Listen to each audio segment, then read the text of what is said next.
Hello, my name is Keshwani, that's Keshwani, Keshwani.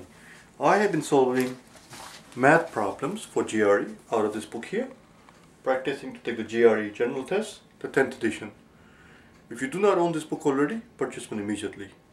The problem that I'm about to solve is the one that you're going to find on page number 328, page 328 out of 10E for the 10th edition of the book. Page 328, number 11.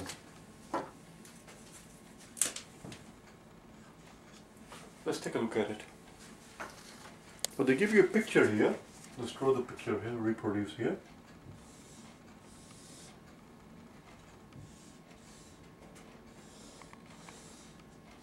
And they tell us that from here to here is 20 feet. They are all right angles.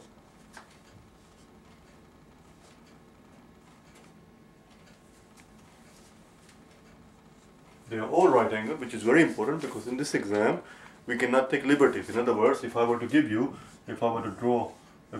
present to you something like this, you cannot take liberties in assuming that this is what you see. In other words, what you see is not necessarily what you get because the pictures are not drawn to scale in this exam. So if I give you something like this, for all you know, the reality, this thing may be something that looks like this, or something that looks like this. You do not know unless I tell you that they are all 90 degrees. And even then, of course, we do not know for a fact that it's a square. In order for it to be square, I have to give you the symbol here. You understand? So hence the symbol here that they are all 90 degrees. In other words, it's very symmetric. Not symmetric, I don't mean symmetric in the traditional sense of the word, but it's very civilized, it's very straightforward. In other words, there is nothing kinky going on here, it's pretty straightforward. They simply want you to compare the area of this thing, the area of the floor, area of this thing, right here, this thing. I know, it's getting quite technical, I know that, don't complain. Versus 350 square feet. This is your column B. Well, the easiest and the simplest way to measure the area of this picture is to extend this out, right, like that. And they must have told us the bottom part, 25 feet, you see. This is 25 feet. So the area of this floor that they're telling you is simply 20 times 25, which is the length times width, and we have to simply subtract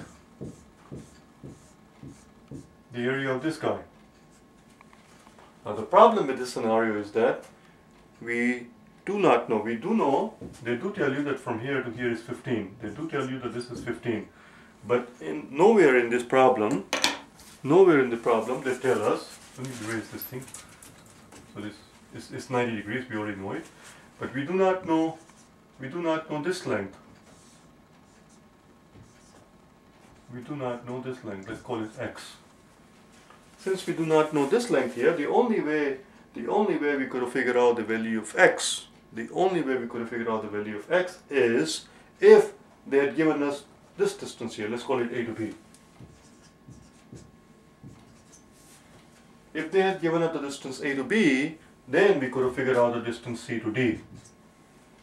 We could have figured out the distance from C to D because this is 20, from here to here is 20. So if this distance, let's say for example, if A to B they tell us is 12, then C to D would have to be 8. If A to B is 15, then C to D would have been 5 because they have to add up to 20. This distance plus this distance has to add up to 20. But they do not give you the distance A to B. So since we do not have the distance, this distance A to B, there is no way to figure out this distance here. And without that distance, the area of, as I said, in a technical way, the area of this thing is 20 times 25 minus 15 times x. There is equal to 15 times x. We do not know what x is. Since we do not know what x is, there is no way we can figure out if this quantity in column A and since the quantity in column A is indeterminate, it doesn't matter what you're comparing it against. It doesn't matter whether you compare it against 350 or 250 or 275, it makes no difference. Since x is unknown, the answer would have to be D. We know that whatever it is, it's got to be less than 20 times 25. 10 times 25 is 250. So 20 times 25 is 500. So the area of this thing, all we can tell for sure is that whatever it is less than 500, but we do not know what it is. Could be anything. Comparing with 350 is meaningless. The answer is D. That's all. It cannot be determined. The answer is D. And that was the end of that problem. About half the people who took the exam had no trouble with it. About 52% of the people who took the exam, this particular exam, got this question right. 48% missed it. Anyway, I hope you found it helpful. If you wish to get hold of me for the help that you seek for your preparation for GRE, if you wish to get hold of me for personal private tutoring, face-to-face tutoring, or tutoring over the telephone, I also tutor over the internet via Skype. If there is anything at all that I can do for you, go to my website at www.for4gre.com and send me an email. Or you can go to www.KeshwaniPrep.com and send me an email. Alright, and we'll talk. Thanks.